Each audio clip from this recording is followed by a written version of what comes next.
Hello crafty friends.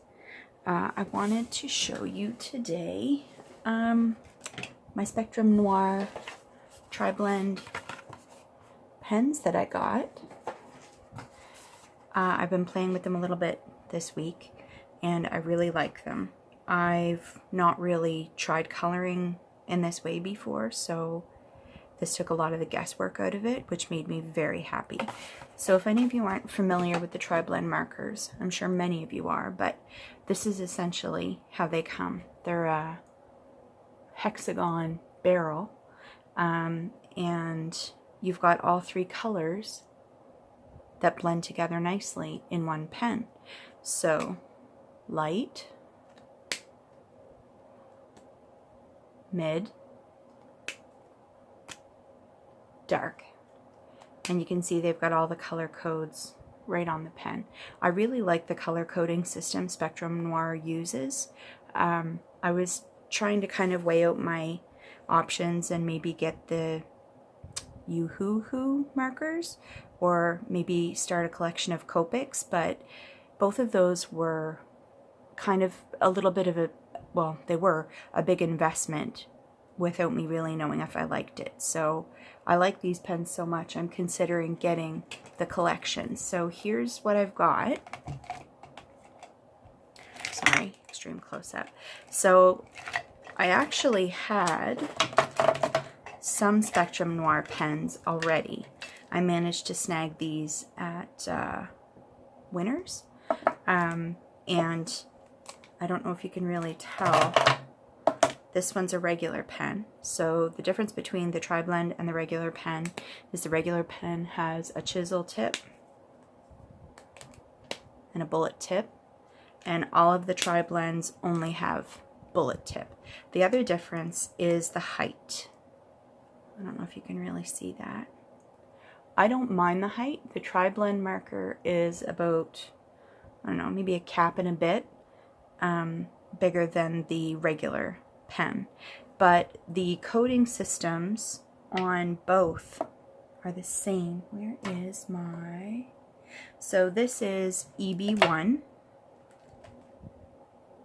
and I can, oh, here we go. And in the Triblend markers, oh rats, not that one, I'll have to find it. I actually have one of oh, here it is. No, it's not it. I'll keep looking. But I have one set, that's not the right way to put it. I have one selection of colors that matches up with one of my markers. And I've been playing a little bit with it, and it seems to work. So that's good. And I have no idea where I put it right now. So weird. Anyway, but yeah, so that's pretty much how things go. And I am going to put these back in the bin. Sorry for the noise.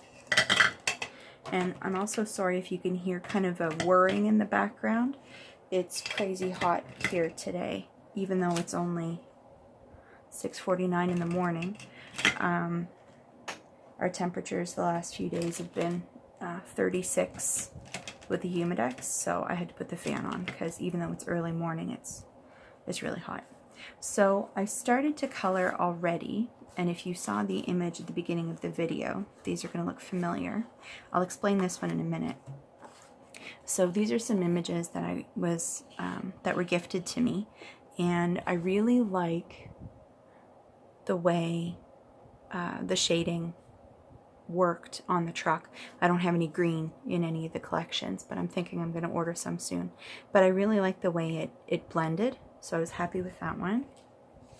That was a little bit more, it was a smaller detail, so I wanted to try it with the bullet tip. And it was okay, but I went outside the lines. But I have a blender, so that's awesome. I'll explain what that did in a minute.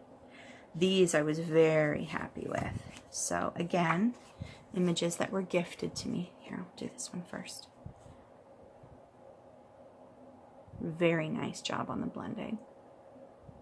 Very good. This one too. I use the same red as I did in the truck. And then this like water juggy thing.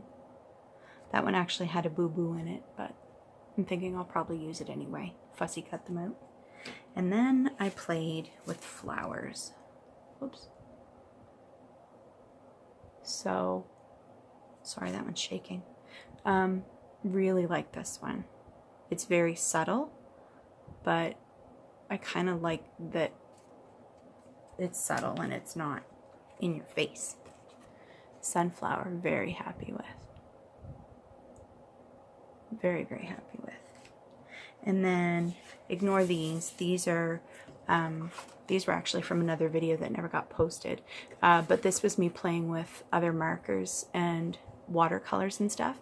I'm actually going to color this guy on camera today. Like that. And then I played with my Julie Nutting stamps. Maybe we'll hold it this way, even though it's awkward. And I love them for people. The two collections I got are actually the portrait collection, I think. Yes, so the portrait collection, portrait blends, sorry. And then those are all the colors, so I thought I really should start with people. And then the second one I got is the Floral Blend. So you can see there's no green, but I'll be getting a green for sure. The other really cool thing about these pens is you can buy them individually. So even though, and they're refillable. I've never really known that alcohol markers are refillable, but yeah, so I'm excited about that. So if one of them wears out, you can always get a regular marker to replace the one color, or you can just go replace the whole Triblend marker. So that's pretty exciting. Now, let me explain what is happening here. So, put a little piece of paper behind him. So, I stamped this little dude and colored him. So, from here to here, I used the Triblend markers.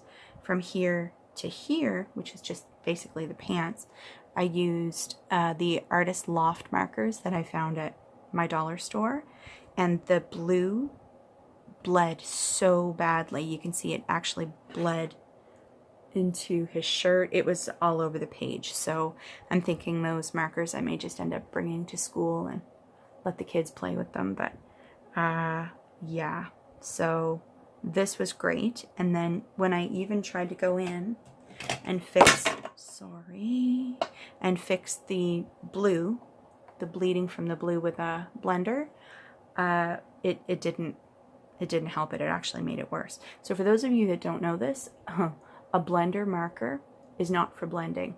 It's an eraser marker, which is awesome.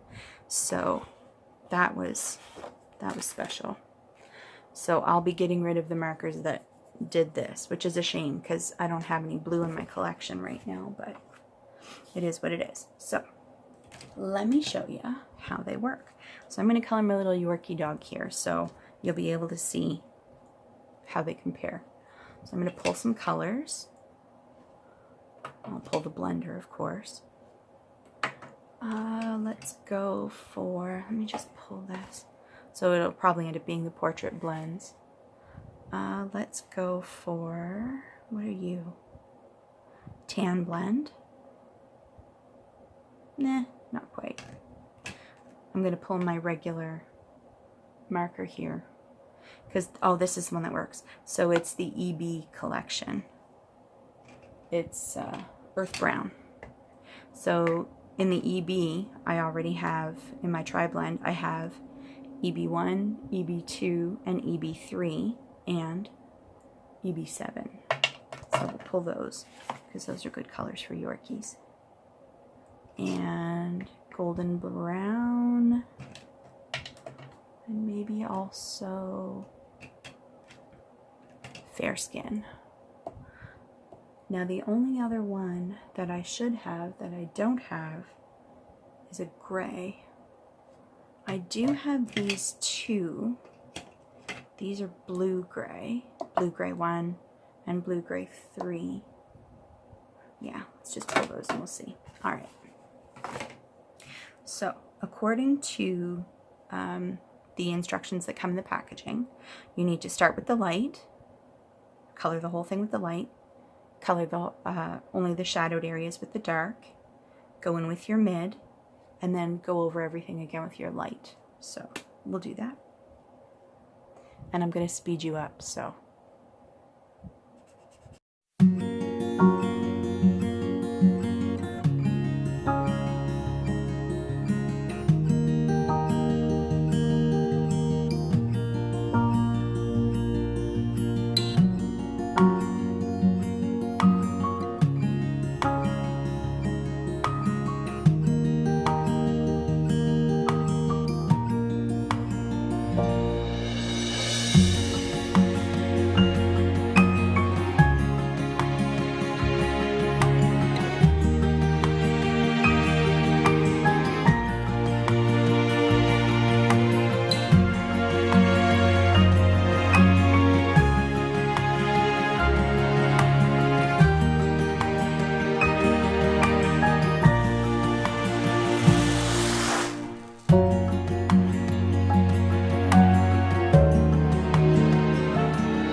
But look at the blending on that. Isn't that beautiful? You compare them to the other dogs on this page. Some of them, in fairness, I did in colored pencil. I don't remember what the situation was with that one, actually. Not entirely sure. But yeah. So now I wonder if I could go over that with blue-green. Ooh, I think I'll try. So this one's blue-green 1.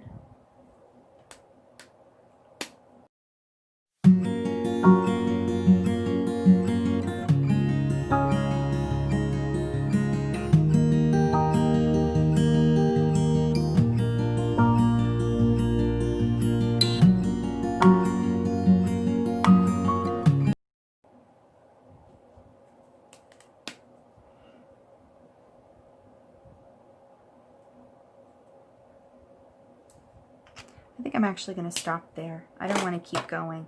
I think I do remember what happened here. I think this guy was these 3 markers. And I don't really like the way he turned out. So I think I'm just going to leave it with a little bit of the blue-gray 1 and my Triblend. And I'm good with that. But let me show you how it colors something else. Let's go back to these images. So let's put these guys away.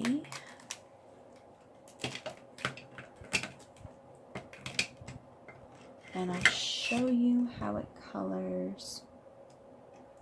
Let's do one of these bright pink, just for the sake of it. So one of the things I do notice about these markers is they're a little scratchy. But I'm okay with that because I've colored with Sharpies before and I know those are a little scratchy too. So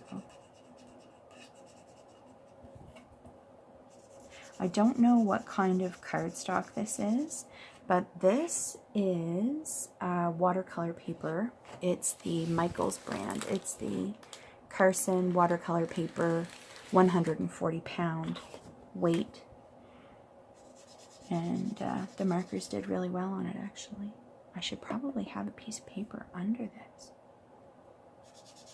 Oh well, whatever.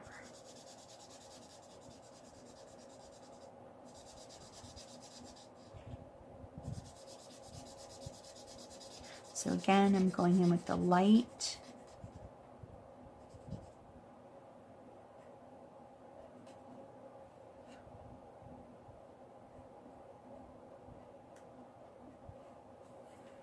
kind of takes all the guesswork out of coloring.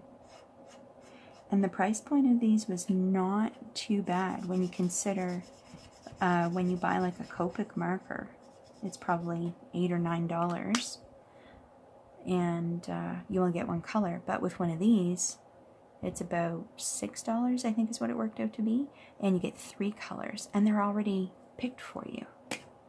So, okay, I did the light, which is bright pink 1, and now I'm doing bright pink 3. Picking out where the shadows would usually be. I'm finding I always end up with a shadow on the left-hand side, strangely.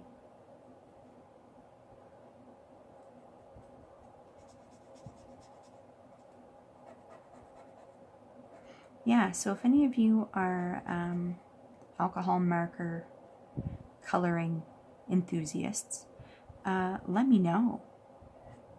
Let me know if you've tried these markers, and let me know what you think of them.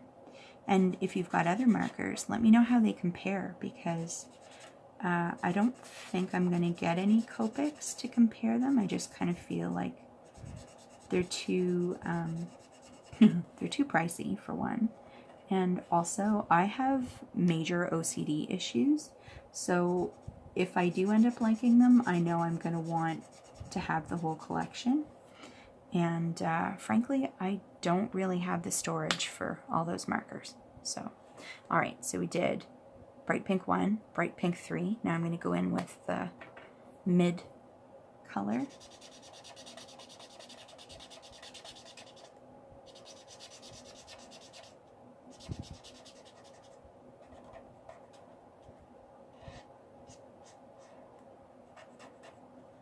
And maybe I'll go out of the lines deliberately so I can show you how the blender pen works.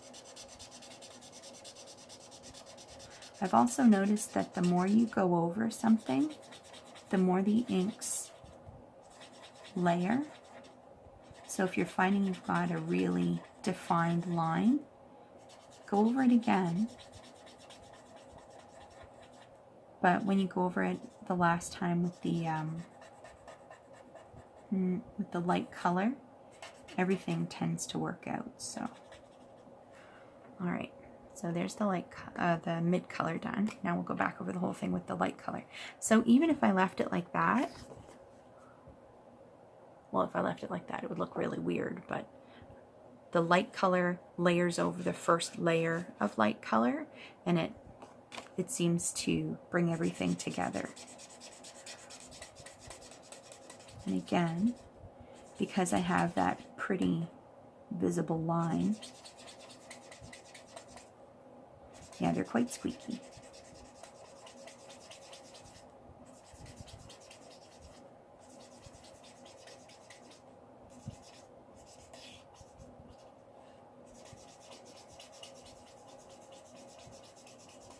So I'm still new to coloring, obviously, learning all about where the shadows should be and stuff.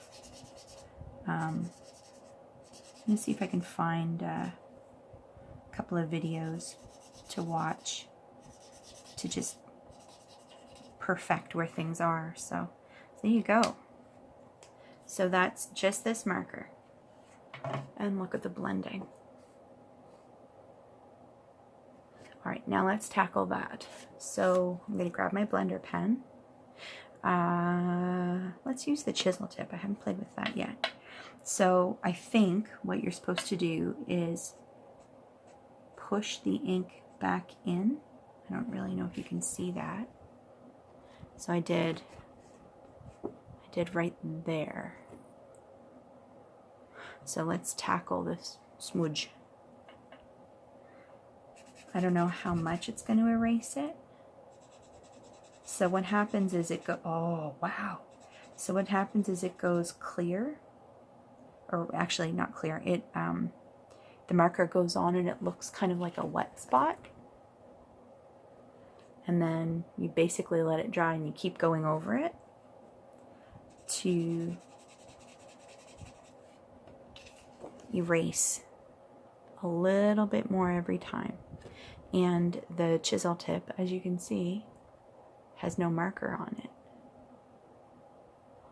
So that's pretty cool. Let's let that dry. One more. There's a little bit up there. I guess this is kind of like reverse coloring. Thanks for joining me today and watching me color with my Triblend markers. Hope to see you again next time. Bye for now.